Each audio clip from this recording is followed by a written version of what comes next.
Rwanda, Kagame est-il malade? Il ne voyage plus. J'ai déjà mentionné que Kagame sort rarement de sa résidence, une information confirmée par une source que nous jugeons fiable. Nous reviendrons plus en détail sur cet aspect dans un prochain épisode. Il aurait été victime de plusieurs chutes récentes, ce qui soulève des interrogations sur son état de santé. Bien que les causes restent inconnues, certains observateurs les relient à la période où des rumeurs sur son décès circulaient. Plus tard, des images ont montré une cicatrice visible sur sa tête, suggérant qu'il aurait subi une intervention médicale importante. Sur sa chaîne YouTube, Jean-Paul Touraï-Chimier, un observateur bien connu, a lâché une bombe. Kagame ne serait pas au mieux de sa forme. Il ne sort presque plus de chez lui, délaisse les grands événements et voyage à l'étranger de moins en moins. Pour un homme qui a toujours cultivé une image de leader omniprésent, ce silence est assourdissant. Est-ce un simple repos bien mérité ou le signe que quelque chose de plus grave se trame? Imaginons un instant. Kagame, à 67 ans, n'est pas éternel.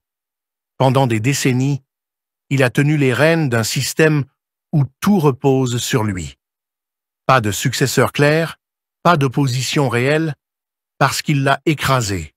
Des voix comme celle du général Frank Rusagara ou d'Alain Mukuralinda, éliminés dans des circonstances troubles, rappellent une vérité brutale.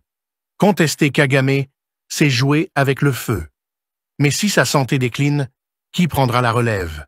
Le Rwanda risque-t-il de basculer dans un vide politique? Ou pire, dans le chaos, comme la Somalie, un pays déchiré par des luttes de pouvoir après des années de régime fort? C'est une question que les Rwandais eux-mêmes commencent à murmurer. Kagame n'a jamais aimé rester dans l'ombre.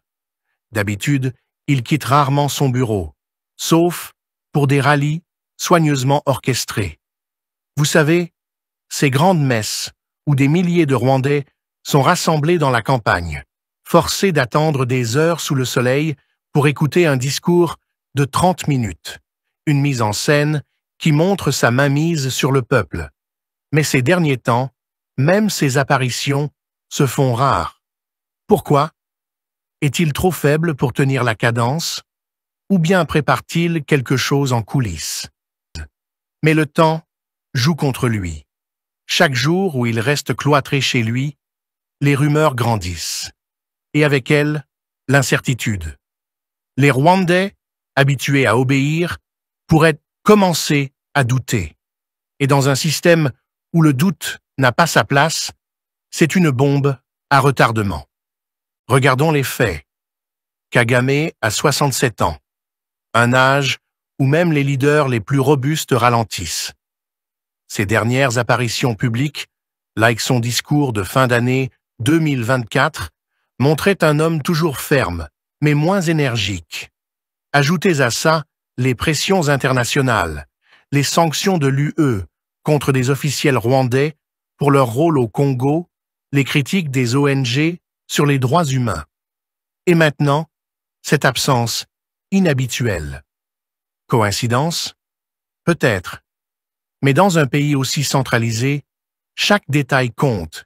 Si Kagame ne peut plus tenir le gouvernail, qui le fera? Poussons l'analyse plus loin.